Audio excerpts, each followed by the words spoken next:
Allez, exercice 22. Les affirmations suivantes sont-elles vraies ou fausses justifiées? Donc on considère une fonction f, on note C sa courbe représentative dans un repère orthogonal du plan, on admet que f est dérivable sur R. Question 1a, affirmation 1, la fonction f est croissante sur R. Donc la question c'est de dire est-ce que l'affirmation est vraie ou fausse? Donc allons-y, donc pour avoir ça, donc on doit étudier les variations de f. Donc on dérive la fonction f. Donc, pour dériver f, on constate que la fonction f est de la forme une fonction u fois une fonction v. Donc, f est de la forme une fonction u multipliée par une fonction v, avec la fonction u qui vaut 3x moins 1, et la fonction v qui vaut e de x. Donc, u' de x, ça vaut 3, et v' de x, ça donne exponentielle de x.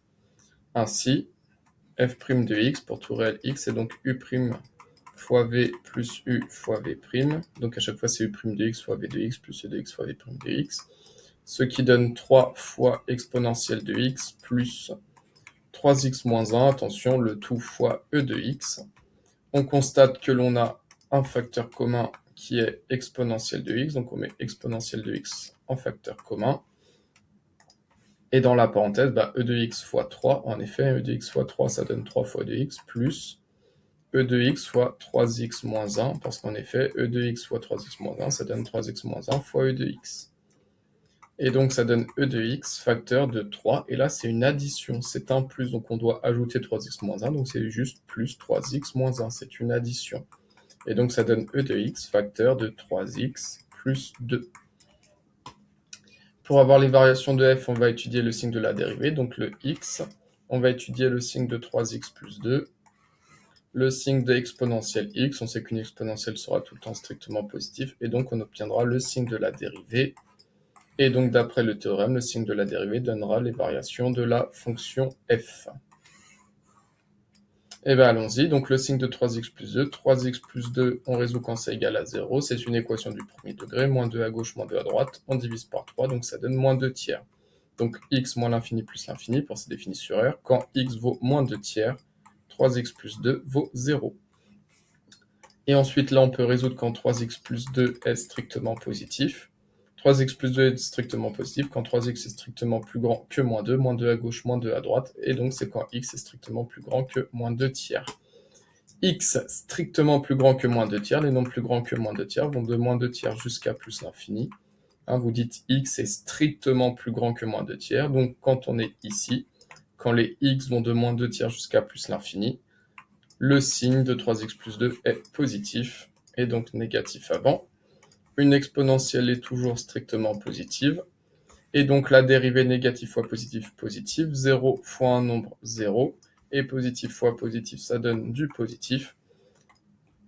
Qu'est-ce que je raconte? Négatif fois positif, ça donne du négatif.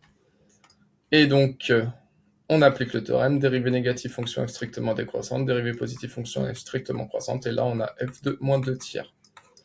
Donc l'affirmation était la fonction f est strictement croissante sur R, affirmation fausse, on a dressé le tableau de variation, affirmation fausse, la fonction f n'est pas strictement croissante sur R. Elle est décroissante sur moins l'infini moins 2 tiers, puis croissante sur moins 2 tiers plus infini, donc affirmation fausse.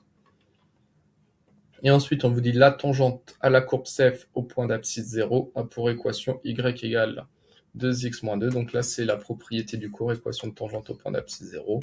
Donc c'est la propriété du cours, c'est y égale f' de 0 multiplié par x moins 0 plus f de 0.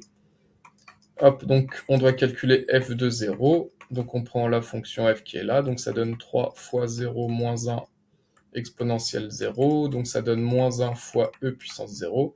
Un nombre à la puissance 0 vaut toujours 1, exponentielle 0 vaut 1, et moins 1 fois 1, ça donne moins 1. Et ensuite, on doit calculer f' de 0, donc il fallait bien dériver la fonction, donc ça donne e puissance 0 fois 3 fois 0 plus 2. E puissance 0, ça vaut 1, donc 1 fois 3 fois 0, 0 plus 2, 2, donc ça donne 2. Et donc on remplace y égale f' de 0, 2 fois x moins 0, il reste juste x, 1 nombre moins 0, 0, donc 2 fois x plus moins 1. Et donc on trouve que l'équation de la tangente à la courbe au point d'abscisse 0 est y égale 2x moins 1. C'est exactement, donc c'est affirmation vraie. Et je vous rappelle, si on vous demande de tracer cette tangente, on rappelle que p vaut moins 1, et que le coefficient directeur, c'est ce qui multiplie le x, ça vaut 2. Donc quand on avance d'une unité, en abscisse, on monte de 2 unités en ordonnée. Donc on a un point là, et on peut tracer cette tangente. Voilà pour la correction de cet exercice.